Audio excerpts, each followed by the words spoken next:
The Merry Adventures of Robin Hood. Chapter 1. How Robin Hood Came to be an Outlaw.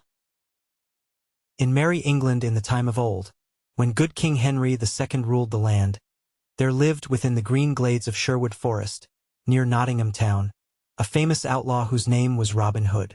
No archer ever lived that could speed a grey goose shaft with such skill and cunning as his, nor were there ever such yeomen as the 70 merry men that roamed with him through the greenwood shades. Right merrily they dwelled within the depths of Sherwood Forest, suffering neither care nor want, but passing the time in merry games of archery or bouts of cudgel play, living upon the king's venison, washed down with draughts of ale of October brewing.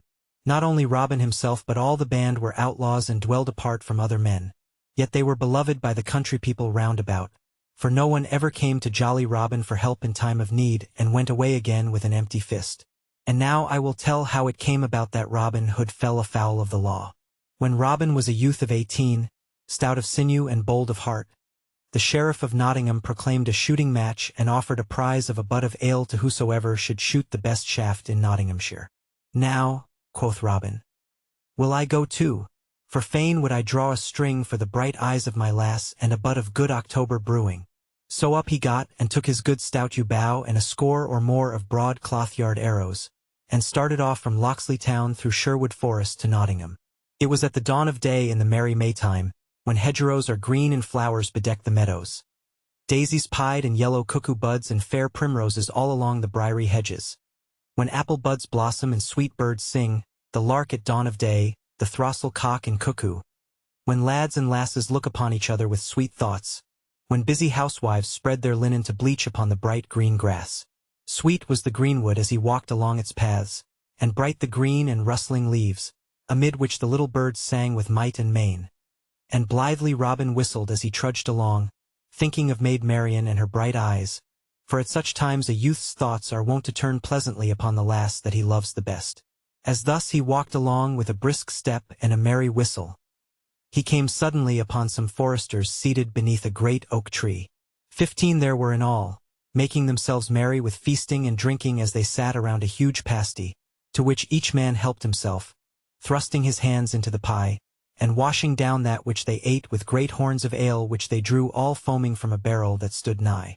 Each man was clad in Lincoln green, and a fine show they made, seated upon the sward beneath that fair, spreading tree. Then one of them, with his mouth full, called out to Robin, "Hullo, where goest thou, little lad, with thy 1 penny bow and thy farthing shafts?" Then Robin grew angry, for no stripling likes to be taunted with his green years. "Now," quoth he, "my bow and eke mine arrows are as good as shine, and moreover I go to the shooting match at Nottingham town, which same has been proclaimed by our good Sheriff of Nottinghamshire. There I will shoot with other stout yeomen, for a prize has been offered of a fine butt of ale." Then one who held a horn of ale in his hand said, "Ho! Listen to the lad. Why, boy, thy mother's milk is yet scarce dry upon thy lips, and yet thou pratest of standing up with good stout men at Nottingham butts, thou who art scarce able to draw 1 string of a 2-stone bow. I'll hold the best of you 20 marks, quoth bold Robin, that I hit the clout at 60 rods, by the good help of Our Lady fair." At this all laughed aloud, and one said, "Well boasted, thou fair infant, well boasted, and well thou knowest that no target is nigh to make good thy wager." And another cried, "He will be taking ale with his milk next." At this Robin grew right mad. "Hark ye," said he, "yonder at the glade's end, I see a herd of deer, even more than 60 rods distant. I'll hold you 20 marks that, by leave of Our Lady, I caused the best heart among them to die." "Now done," cried he who had spoken first, "and here are 20 marks. I wager that thou causest no beast to die, with or without the aid of Our Lady." Then Robin took his good yew bow in his hand, and placing the tip at his instep, he strung it right deftly. Then he knocked a broad cloth-yard arrow and, raising the bow, drew the grey goose feather to his ear. The next moment the bowstring rang and the arrow sped down the glade as a sparrowhawk schemes in a northern wind. High leaped the noblest heart of all the herd, only to fall dead, reddening the green path with his heart's blood. "Ha!" cried Robin. "How likest thou that shot, good fellow? I wot the wager were mine, and it were 300 pounds. Then all the foresters were filled with rage, and he who had spoken the first and had lost the wager was more angry than all. Nay, cried he, the wager is none of thine, and get thee gone straightway, or, by all the saints of heaven, I'll baste thy sides until thou wilt ne'er be able to walk again. Knowest thou not, said another, that thou hast killed the king's deer, and, by the laws of our gracious lord and sovereign King Harry, thine ears should be shaven close to thy head? Catch him, cried a third. Nay, said a fourth, let him e'en go because of his tender years. Never a word said Robin Hood, but he looked at the foresters with a grim face. Then, turning on his heel, strode away from them down the forest glade. But his heart was bitterly angry, for his blood was hot and youthful and prone to boil. Now, well would it have been for him who had first spoken had he left Robin Hood alone. But his anger was hot, both because the youth had gotten the better of him and because of the deep draughts of ale that he had been quaffing. So, of a sudden, without any warning, he sprang to his feet, and seized upon his bow and fitted it to a shaft. Aye, cried he, and I'll hurry thee anon. And he sent the arrow whistling after Robin. It was well for Robin Hood that that same forester's head was spinning with ale, or else he would never have taken another step. As it was, the arrow whistled within 3 inches of his head. Then he turned around and quickly drew his own bow, and sent an arrow back in return. Ye said I was no archer, cried he aloud. But say so now again. The shaft flew straight.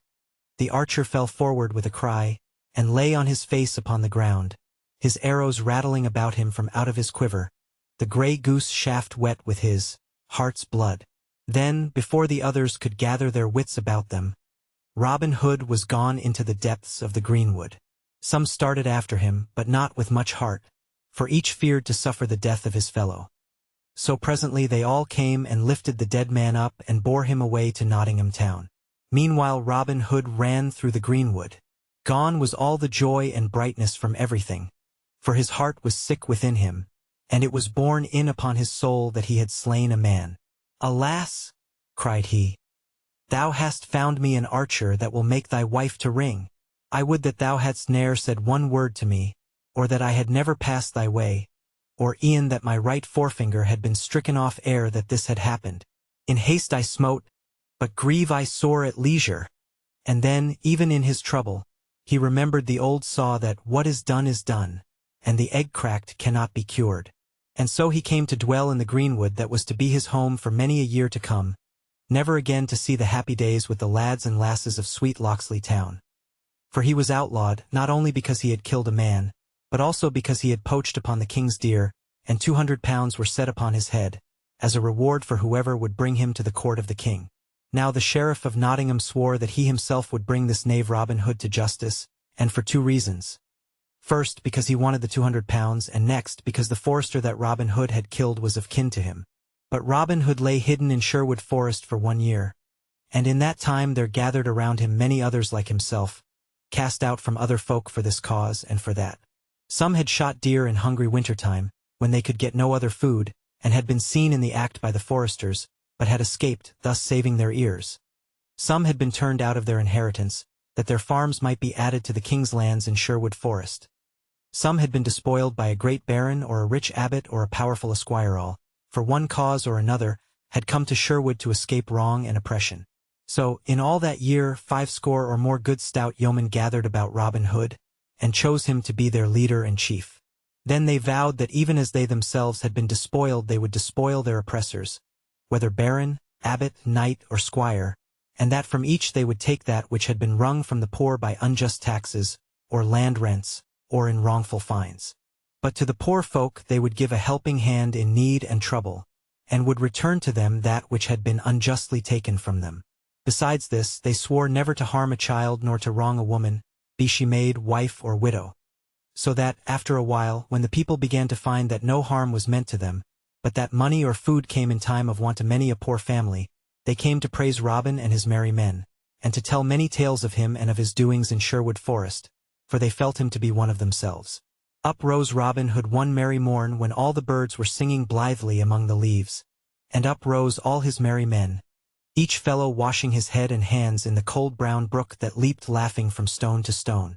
Then said Robin, "For 14 days have we seen no sport, so now I will go abroad to seek adventures forthwith.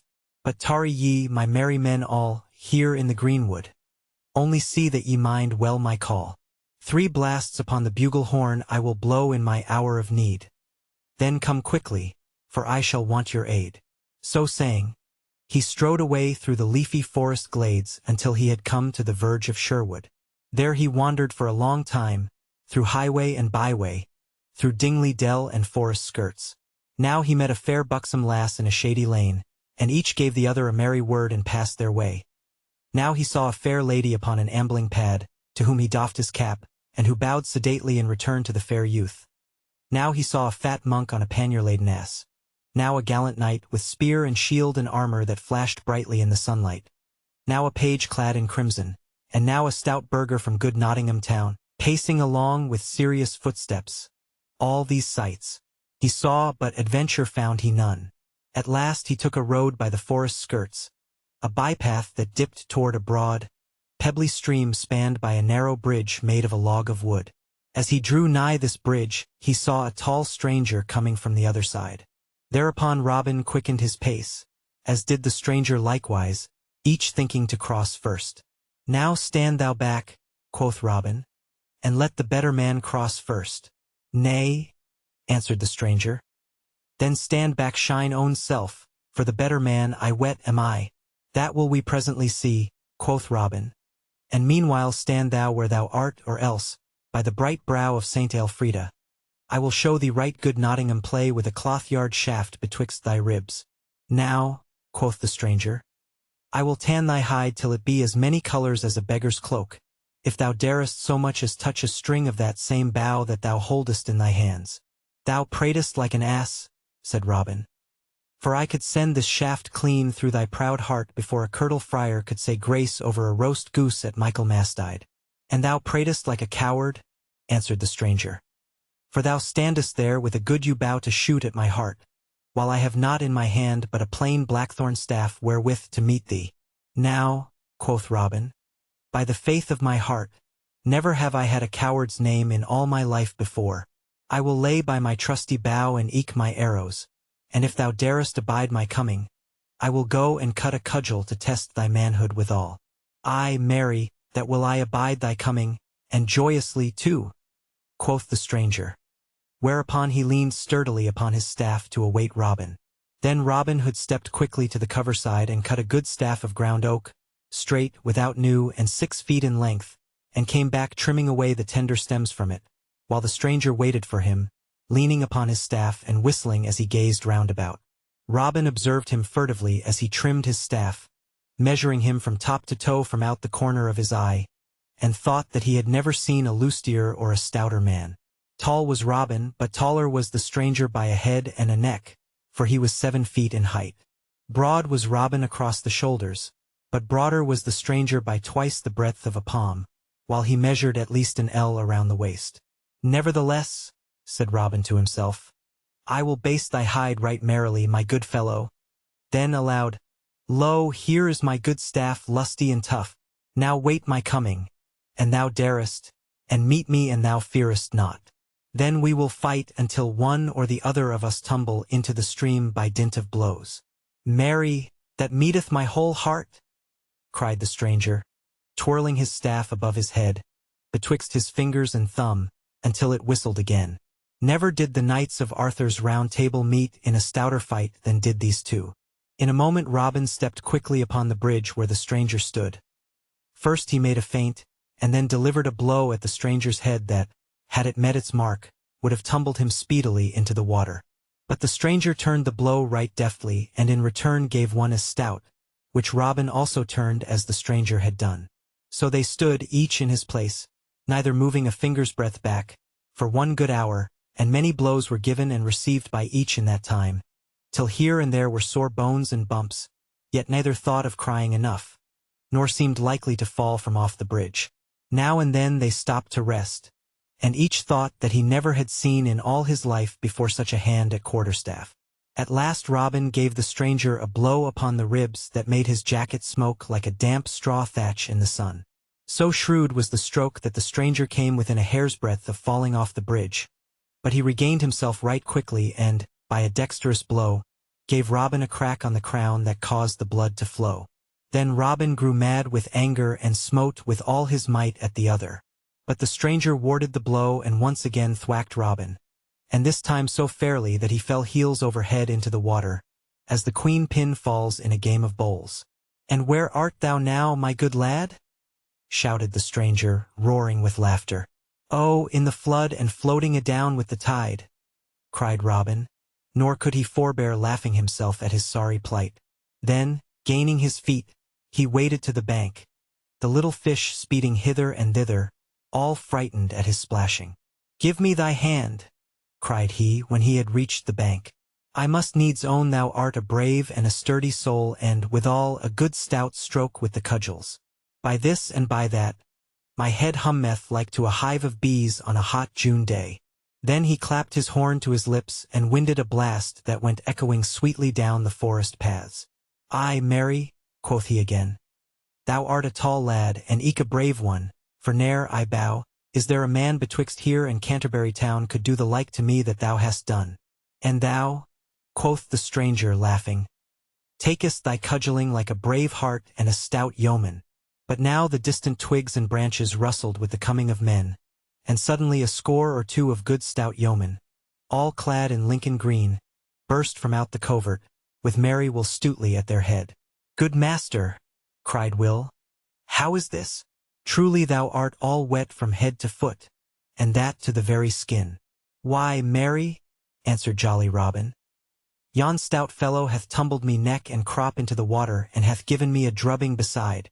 "Then shall he not go without a ducking and eke a drubbing himself?" cried Will Stutely. "Have at him, lads." Then Will and a score of yeomen leaped upon the stranger.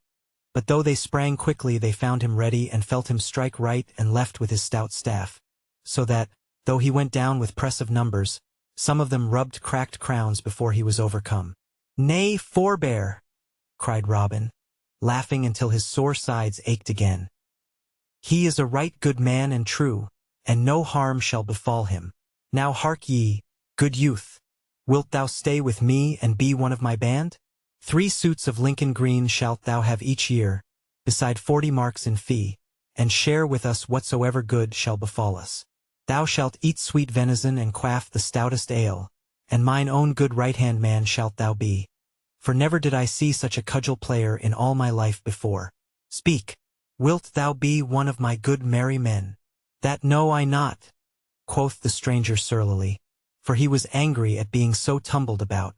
"If ye handle you bow and apple shaft no better than ye do oaken cudgel, I wot ye are not fit to be called yeomen in my country.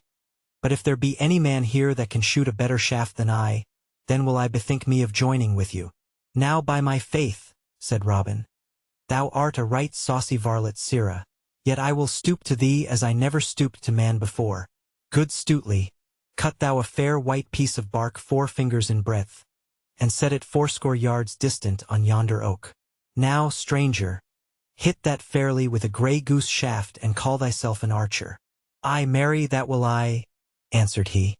"Give me a good stout bow and a fair broad arrow, and if I hit it not, strip me and beat me blue with bowstrings." Then he chose the stoutest bow among them all, next to Robin's own, and a straight grey goose shaft, well feathered and smooth, and stepping to the mark while all the band, sitting or lying upon the greensward, watched to see him shoot. He drew the arrow to his cheek and loosed the shaft right deftly, sending it so straight down the path that it clove the mark in the very center. "Aha!" cried he, "mend thou that if thou canst," while even the yeomen clapped their hands at so fair a shot. "That is a keen shot indeed," quoth Robin.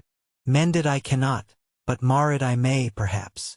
Then taking up his own good stout bow and nocking an arrow with care, he shot with his very greatest skill. Straight flew the arrow, and so true that it lit fairly upon the stranger's shaft and split it into splinters. Then all the yeomen leaped to their feet and shouted for joy that their master had shot so well. "Now by the lusty yew bow of good Saint Withold," cried the stranger, "that is a shot indeed, and never saw I the like in all my life before." Now truly will I be thy man henceforth, and for I, good Adam Bell. 1. Was a fair shot, but never shot he so. 1 Adam Bell, COM of the Clough, and William of Cloudsley were 3 noted North Country bowmen, whose names have been celebrated in many ballads of the olden time. Then have I gained a right good man this day, quoth jolly Robin. What name goest thou by, good fellow? Men call me John Little whence I came, answered the stranger. Then Will Stutely, who loved a good jest, spoke up. Nay, fair little stranger, said he, I like not thy name, and fain would I have it otherwise. Little art thou indeed, and small of bone and sinew. Therefore shalt thou be christened Little John, and I will be thy godfather. Then Robin Hood and all his band laughed aloud until the stranger began to grow angry. And thou make a jest of me, quoth he to Will Stutely. Thou wilt have sore bones and little pay, and that in short season. Nay, good friend, said Robin Hood, bottle thine anger, for the name fitteth thee well. Little John shall thou be called henceforth, and Little John shall it be. So come, my merry men, we will prepare a christening feast for this fair infant. So turning their backs upon the stream, they plunged into the forest once more, through which they traced their steps till they reached the spot where they dwelled in the depths of the woodland. There had they built huts of bark and branches of trees, and made couches of sweet rushes spread over with skins of fallow deer. Here stood a great oak tree with branches spreading broadly around, beneath which was a seat of green moss where Robin Hood was wont to sit at feast and at merrymaking with his stout men about him. Here they found the rest of the band, some of whom had come in with a brace of fat does. Then they all built great fires, and after a time roasted the does and broached a barrel of humming ale. Then when the feast was ready they all sat down, but Robin placed Little John at his right hand, for he was henceforth to be the second in the band. Then when the feast was done Will Stutely spoke up. It is now time, I ween, to christen our bonny babe, is it not so, merry boys? And I, cried all, laughing till the woods echoed with their mirth. Then 7 sponsors shall we have, quoth Will Stutely, and hunting among all the band, he chose the 7 stoutest men of them all. Now by St. Dunstan, cried Little John, springing to his feet, more than one of you shall rue it, and you lay finger upon me. But without a word they all ran upon him at once, seizing him by his legs and arms and holding him tightly in spite of his struggles, and they bore him forth while all stood around to see the sport. Then one came forward who had been chosen to play the priest because he had a bald crown, and in his hand he carried a brimming pot of ale. Now, who bringeth this babe? asked he right soberly. That do I, answered Will Stutely. And what name callest thou him? Little John call I him. Now Little John, quoth the mock priest, thou hast not lived heretofore, but only got thee along through the world, but henceforth thou wilt live indeed. When thou livedst not thou wast called John Little, but now that thou dost live indeed, Little John shalt thou be called, so christen I thee. And at these last words he emptied the pot of ale upon Little John's head. Then all shouted with laughter as they saw the good brown ale stream over Little John's beard and trickle from his nose and chin, while his eyes blinked with the smart of it. At first he was of a mind to be angry, but found he could not, because the others were so merry. So he, too, laughed with the rest. Then Robin took this sweet, pretty babe, clothed him all anew from top to toe in Lincoln green, and gave him a good stout bow, and so made him a member of the merry band. And thus it was that Robin Hood became outlawed. Thus a band of merry companions gathered about him, and thus he gained his right-hand man, Little John, and so the prologue ends. And now I will tell how the Sheriff of Nottingham 3 times sought to take Robin Hood, and how he failed each time. Part first, telling how the Sheriff of Nottingham swore that he would deal dole to Robin Hood. Also how he made 3 trials thereat, but missed each time by a good bow's length.